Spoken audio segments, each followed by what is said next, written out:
8 de la mañana con 40 minutos. 8 con 40. ¿Cómo está don Mario Sillar de Convergencia, miembro del Comité Central de Convergencia? Del Comité Central. Así se llama, Comité Partido Central. Convergencia. Perfecto. Sí. ¿Cómo está, Mario? Bienvenido, buen día. Muchas gracias por la invitación. Buenos días a todos. Quiero partir un poco con Convergencia. ¿Cuánto lleva ya Convergencia? Poquito, algunas semanas, ¿no? Sí, la tramitación de la legalización del partido está en marcha hace unas 3 semanas. Ya. Hubo un hito en Santiago porque teníamos que presentar alrededor de 100 firmas al CERVEL como proceso de fundación del partido. Y ahí lo que queda ahora es esperar que el CERVEL ratifique ese primer trámite. Ya. Y eso nos va a dar pie a que en las regiones que nosotros queramos constituirnos podamos empezar a juntar firmas, y la región de Magallanes va a ser una de esas regiones priorizadas. Entonces, Sí, Gabriel Boric decía que va a partir por acá en Sí. junio, julio, ¿no? Julio, ¿cuándo será? nosotros, depende del CERVEL, como te decía, que nos ratifique este hito fundacional, que no nos ponga problema con el nombre, que los 100 firmantes fundadores no tengan problemas, Estén inscritos en otros partidos, la típica, sí. etcétera. Y en base a eso, ya el CERVEL da el visto bueno, y en base a eso ya podemos empezar a juntar firmas. Nosotros estimábamos que era la última semana de junio, así que estamos atentos a lo que pueda resolver el CERVEL estos próximos días. ¿Cómo hay que interpretar este nuevo partido, Mario, después de que también en sus orígenes, yo sé que uno va evolucionando también, va cambiando su forma de pensar, su interpretación, va interpretando la realidad de otras maneras? Ustedes fueron muy críticos también con partidos políticos, tanto de izquierda como de derecha. ¿Cómo se interpreta que ahora se conviertan en un partido político? ¿Por qué deciden convertirse en un partido político? ¿Quiénes componen Convergencia? Sí, lo conversamos la vez pasada que me invitaste, que nosotros somos particularmente una conformación política que emerge principalmente, pero no únicamente, en el movimiento estudiantil. La mayoría de los dirigentes, si tú te fijas, los 4 diputados que hoy día tiene Partido Convergencia son dirigentes estudiantiles: Gabriel Sí. Boric, Gael Yomans, Gonzalo Vinter y Diego Ibáñez. Sí. Fueron dirigentes a nivel universitario y se transformaron esa dirigencia social se fue transformando en una composición de una propuesta política. Al ver que ninguna de las otras identidades políticas nos representaba realmente, tratamos de construir la propia. Y eso es Partido Convergencia hoy día. En el corto plazo hacia atrás, nosotros somos la confluencia de 4 organizaciones distintas que tienen mucho de identidad de organización estudiantil, y en base a eso lo que siempre decimos nosotros, ¿no? Cuando empezamos a organizarnos en torno al conflicto estudiantil, a la privatización de las universidades, al endeudamiento al que estamos obligados nuestra generación para poder ingresar a la universidad. Bueno, todo eso está permanente hoy día con las propuestas de este gobierno, ¿no? Como la privatización de la educación preescolar o la educación inicial. Todo eso sigue vigente, pero además de eso nos dimos cuenta que el problema no es solo educacional, que trasciende las fronteras del modelo educativo, se traspasa al modelo de vivienda, de segregación urbana, al modelo de pensiones, de capitalización individual y lucrativo para las empresas que están a cargo de las pensiones en Chile, que se traspasa al modelo de salud con la privatización de la oferta pública, la precarización de la oferta pública, la compra de servicios desde el MinSal a clínicas privadas, por ejemplo. Es un modelo muy similar que se reproduce tanto en educación como en todos los derechos sociales. Y en base a eso nosotros nos hemos dado cuenta, o hemos dado el salto a decir, bueno, ¿cuál es la identidad política que nuestras demandas sociales pueden encontrar cabida? Y nos hemos dado cuenta que no existe esa identidad política en el escenario de la política en Chile, y por lo tanto tenemos que construir una nueva. Planteas algo muy interesante, Mario, respecto de que el modelo se repite en varias áreas. Es como cuando se estandariza un negocio exitoso. Claro. McDonald's, por ejemplo, la hamburguesa tiene que ser tal cual, y cada hamburguesa lleva 2 pepinillos, un chorro de mostaza, otro de ketchup. Este formato es lo que está pasando con nuestro país, de que se estandarizó un tipo de forma de gobernar, de ver las cosas, de querer que funcione el sistema, y se repite en todo, en salud, en educación, en servicios sociales, etcétera. Sí, tal como lo dices tú, hay un modelo que en la constitución de nuestro país, que es ilegítima, que está construida en dictadura, se le denomina al Estado como el Estado subsidiario. O sea, cuando tú dices como el modelo de negocio, es básicamente una idea de que el Estado tiene que contribuir a que para resolver todos los problemas de la cotidianidad de un ciudadano chileno, tiene que ir al mercado a conseguirla. Y si no te alcanza la plata para subsidiar para financiar ese mercado, el Estado te puede prestar plata, o te puede traspasar plata, o te puede generar las condiciones para que el mercado siga funcionando. ¿Qué es lo que ocurre con los vouchers, por ejemplo, en las escuelas? O lo que ocurre con los vouchers en los consultorios y también en las listas de espera, por ejemplo, en el modelo hospitalario. ¿Qué opina Convergencia o tú, como parte de Convergencia, Mario, de conflictos Salmón y Carbón? Lo que vimos el domingo con la movilización, algunos critican de que se politizó, otros dicen que salió Magallanes. Es bastante injusto decir que Magallanes salió a la calle, porque aunque haya sido 3.000, 4.000 o 5.000 personas, hay 150.000 personas más en la ciudad y en la región. ¿Cuál es tu visión al respecto de lo que está sucediendo con el carbón, el salmón y la movilización del domingo? Yo creo que la política está al servicio de los intereses generales. Creo que es absolutamente legítimo que las personas que se sientan damnificadas o que crean que están siendo perjudicadas por alguna política en específico puedan manifestarse. Yo al menos reivindico el derecho legítimo a movilizarse, a ocupar las calles, a interpelar a las autoridades políticas tal como lo hicieron las personas que lo hicieron el domingo. Creo que además que es una buena señal que se pueda hacer, digamos. Sí, claro. Que es una buena señal además, ya pasando al tema más específico, creo que es una buena señal además que haya gente que crea necesario movilizarse para poder efectuar ciertas operaciones industriales que afectan al medio ambiente. O sea, a lo que voy es que en cierta manera la institucionalidad que está intentando proteger el medio ambiente lo está haciendo, y por lo tanto los que explotan el medio ambiente se sienten amenazados. Sí. Yo diría que eso es una buena señal. Ahora, todo indica que el poder del dinero, el chantaje respecto al empleo y a la inversión, etcétera, etcétera, todos los argumentos macroeconómicos que justifican la explotación del medio ambiente a cambio de dinero, eso puede terminar ganando igual, digamos. Pero yo diría que hay una buena señal de que los interpelados se sienten interpelados respecto como a la explotación del medio ambiente. Ahora, lo que decía al principio, yo creo que la política está para proteger el interés general y nosotros desde Convergencia y desde el Frente Amplio queremos desarrollar una matriz productiva que sea respetuosa con el medio ambiente. Eso está en el programa de todos de Beatriz Sánchez en las elecciones presidenciales pasadas, y nosotros queremos seguir impulsándolo. Ahora, ¿tú sabes cuál es la matriz productiva que se desarrolló en Magallanes, o cuál es el plan de desarrollo que se está desarrollando en Magallanes en los últimos 30, 40 años? ¿Cuál? Nadie lo sabe. No, pensé que me iba a proponer algo. Ya, perfecto. No, nadie lo sabe. Y en el fondo sí hay una planificación. Y ahí hay ya. Sí hay una planificación. ¿Sabes cuál es esa planificación? El mercado. Y eso no pasa solo en Magallanes. O sea, pero el mercado planifica todo. Exacto. El mercado dirá. El mercado dirá. Entonces, como no hay matriz productiva políticamente planificada en términos de el futuro próximo y a mediano y a largo plazo, ni en Magallanes ni en el resto del país, lo que ocurre es que el proceso de industrialización se lo lleva el agua del mercado, ¿cierto? O sea, como el agua corre siempre, sí, y va corriendo en donde hay menos costos y mayores tasas de retorno.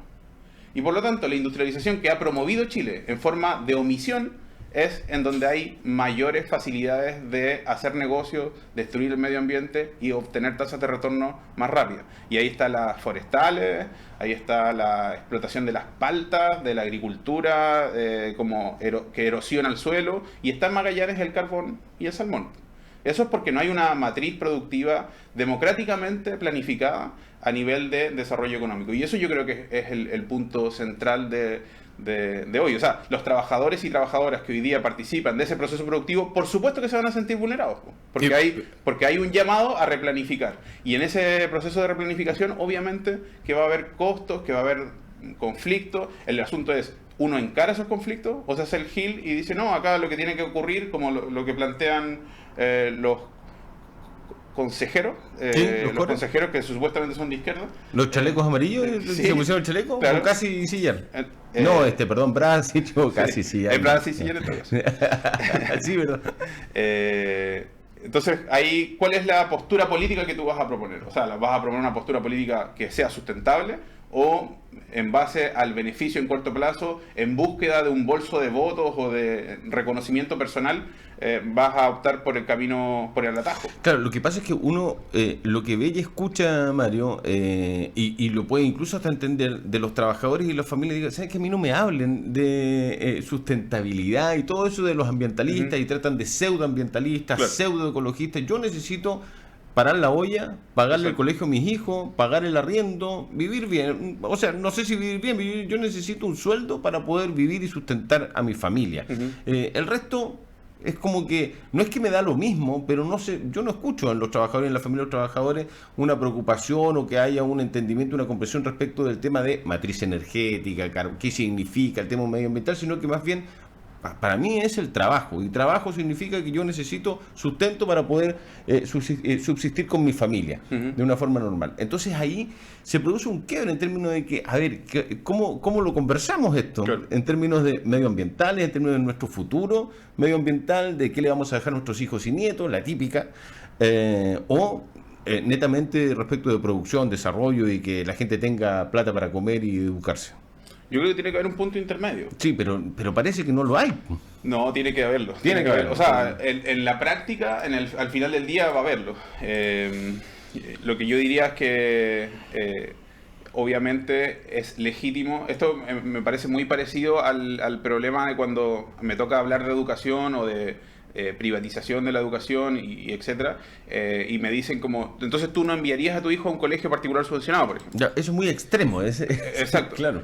Y yo siempre respondo, o sea, como mi conducta biográfica o la conducta biográfica de cada una de las personas no es matriz de la revuelta general que tiene que ocurrir en materia política. O sea, con problemas, o sea, con soluciones individuales no podemos atacar problemas estructurales. Por lo tanto, es legítimo que los trabajadores defiendan su fuente de trabajo y se manifiesten e interpelen a la autoridad política respecto a ello. Ahora, en la discusión política, en la discusión de la política pública, se tienen que tomar en cuenta esos elementos y otros elementos también. Y en los otros elementos hay argumentos poderosos en favor de fortalecer la estructura de fiscalización, por ejemplo, de cómo operan estas industrias. Y esas industrias han demostrado en otras partes del mundo ser absolutamente destructivas. En el caso de Puerto Montt, por ejemplo, la región de los lagos, en el caso de la salmonera, ¿no? El carbón que se extrae en Magallanes ni siquiera se ocupa en Magallanes. ¿Por qué Magallanes tiene que pagar los costos de la extracción del mineral, ¿cierto? O sea, yo creo que sería diferente si ese carbón funcionara en Magallanes para producir energía eléctrica, por ejemplo. Para nosotros los magallanes. No, está bien. ¿Y a ti te cuadra esa propuesta? Esa Me propuesta de muy Kuzanovich, diferente. de Alejandro Kuzanovich. Dice, ¿por qué no ponemos una termoeléctrica y ese carbón que sacamos acá y vamos a bajar los costos? Porque hay gas. Incluso dice ponerla en Isla Navarino para solucionar el problema de Puerto William.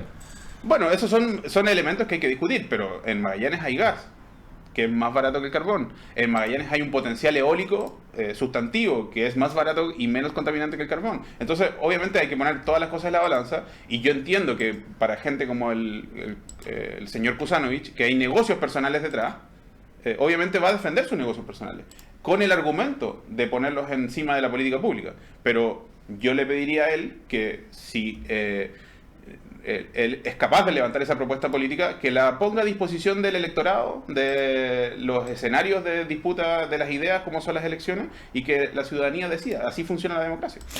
Vamos, en honor al tiempo, el tema educacional, Mario, porque ¿tú esperabas que saliera Marcela Cubillos como ministra? Que haya... Lo espero hace un año. No, pero en el cambio de la semana pasada, Sí, lo ¿pensabas esperaba. que iba a salir? Yo pensaba que no iba a salir, ya, ok. pero lo deseaba, digamos. Ya. Creo que sería bueno que el gobierno tome cartas en el asunto respecto a cómo funciona la vocería del Ministerio de Educación de manera diferente. Creo que Marcela Cubillos ha sido absolutamente irresponsable en difundir ideas que son completamente equivocadas o distorsionadas respecto, por ejemplo, al nuevo sistema de admisión, respecto a cómo va a funcionar el nuevo sistema de financiamiento de la educación inicial, y creo que en eso el gobierno tiene que hacerse más responsable respecto a cómo comunica las ideas que quiere, que legítimamente e ideológicamente pueda defender, pero sin mentiras y sin distorsión.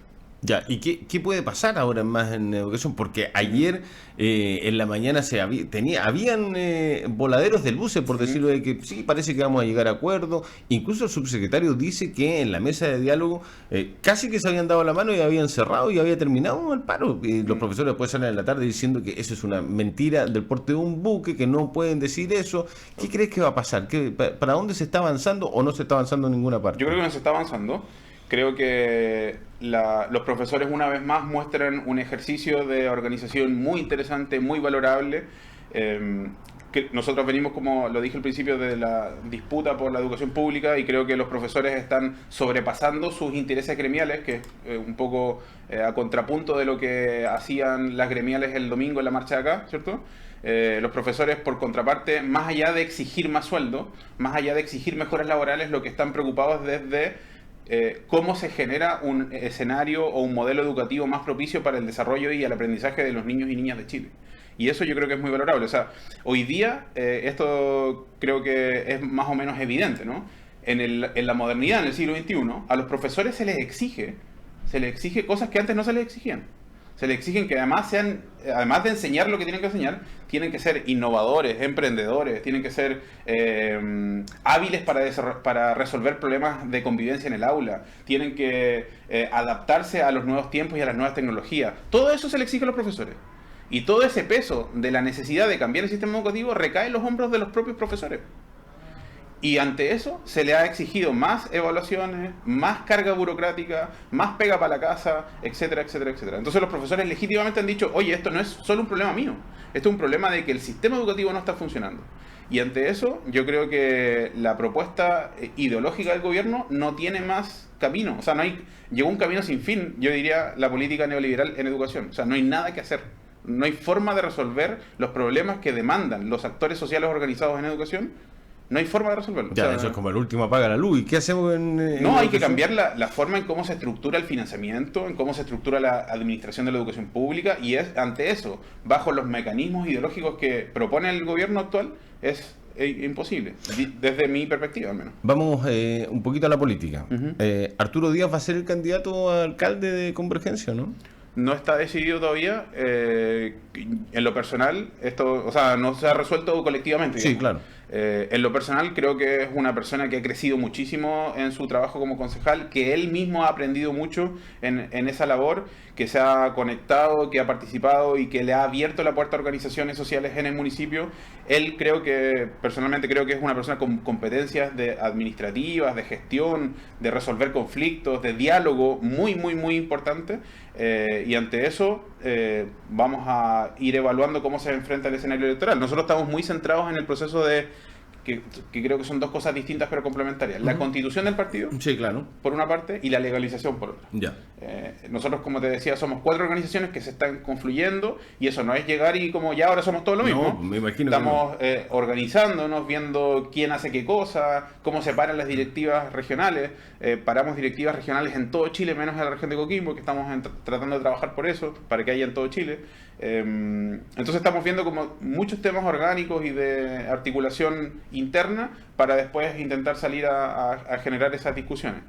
Estamos en diálogo permanente con otros actores, con gente independiente, con articulación del mundo del Frente Amplio, y esa discusión está pronto a darse. Aprovecho de dar el dato. El sábado a las 3 de la tarde en la Junta de Vecinos Mauricio Brown, que es la que está en José Robert con España, sí, va a haber una asamblea del Frente Amplio que es parte de un ciclo de discusiones. Nosotros le llamamos el hito 2. Ya. Así que están todos invitados los que se sientan convocados por... ¿A qué hora me dijiste? A las 3 de la tarde. 15 horas. Sí, así que aprovecho de hacer la convocatoria. José Robert con España. José Robert con España, los que se sienten identificados con el Frente Amplio y comenzar a participar, comenzar a conocernos, comenzar a dialogar de cuáles son el futuro de nuestra comuna, nuestra región y nuestro país. La puerta está abierta para hacer alianzas programáticas, siempre pensando, basándome en alianzas programáticas respecto de unirse con otros partidos de la ex nueva mayoría, con un PS, con un PC, con un PPD, etcétera, los radicales. ¿Existe esa posibilidad? ¿Hay limitancias? ¿Cómo lo ven? está abierta la puerta a hablar, a discutir y yo para llevar candidato único. Sí, me voy a basar en dos personas que estuvieron acá hablando contigo. Primero el nuevo presidente del PS, Juan Marco Enríquez, que dijo acá textual: más que alianzas electorales tenemos que primero pensar en alianzas programáticas, ideológicas, etcétera. Yo en esa dimensión estoy muy de acuerdo con abrir la discusión respecto a qué tipo de municipios queremos, qué tipo de Estado queremos, qué tipo de administración de los recursos públicos, de la matriz productiva, socioambiental, etcétera. Eso creo que es muy necesario. Y por otro, al mismo Arturo Díaz que estuvo acá entrevistado por ti, dijo que, y en eso comparto, va a ser muy difícil que podamos establecer alianzas con actorías o vocerías políticas que estuvieron involucradas en municipios anteriores, que tuvieron dudosas formas de administración, que tuvieron y desarrollaron clientelismo político a cambio en la administración del municipio, y ante eso va a ser muy difícil que nosotros podamos hacer primarias, porque en el caso de perder significa apoyarle. Ya, y ustedes van a ser puntuales con eso, porque decir eso, y que lo han repetido varias veces, y lo conversamos también con Arturo, tienes razón, uno empieza a pensar, ¿y qué hay que hacer? ¿Una lista? ¿Cuántas? Yo estaría dispuesto a eso. No una lista de veto. No, por eso te digo, ¿quiénes son con los que ustedes prefieren no participar, no competir? Yo creo que al contrario, hay que hacer una lista de mínimos posibles en caso de poder sentarse a conversar o poder elaborar algún tipo de pacto. O sea, creo que en esa disposición, creo que primero tiene que haber una cohesión ideológica, programática, etcétera, etcétera. Y segundo, tiene como mínimo, pueden haber más elementos, pero como mínimo tiene que probablemente ser un criterio razonable, que no vaya nadie a la reelección, digamos. Que no haya participado de municipios o concejalías anteriores, por ejemplo. Eso se me ocurre a mí como al vuelo de la pregunta. Esto, como te digo, no se ha discutido en la interna de Convergencia, ni mucho menos de Frente Amplio, pero yo diría que esos son criterios mínimos que pudiéramos empezar a trabajar. Tengo varias consultas respecto a la ley del cáncer y todo, pero se nos acabó el tiempo. Yo te quiero agradecer, Mario. Vamos a estar nuevamente conversando. Lo que pasa es que cumple funciones de papá, entonces llega 5 minutos más. Sí, llego después del jardín. Aprovecho de mandarle un saludo a los funcionarios y funcionarias de Junji. Ayer usted se quedó con su hija en la casa, ¿no? Ayer mi hija apoyó el paro desde la casa. Yo en la mañana me quedé con ella, en la tarde se quedó la mamá. Así que fuerza para toda la organización de los jardines en Magallanes y en Chile, porque ya nos han chantajeado con que para incrementar la cobertura de la educación escolar y universitaria es necesario privatizar. Y es lo mismo que quieren hacer ahora con los jardines infantiles, y eso, si quieren hacerlo, van a encontrar resistencia. Así que mucho apoyo para los funcionarios de Junji Integra. Mario Sillar, de Convergencia, muchas gracias por acompañarnos a esta hora de la mañana. Muchas gracias a ti. Que esté muy bien. Pausa, ya volvemos.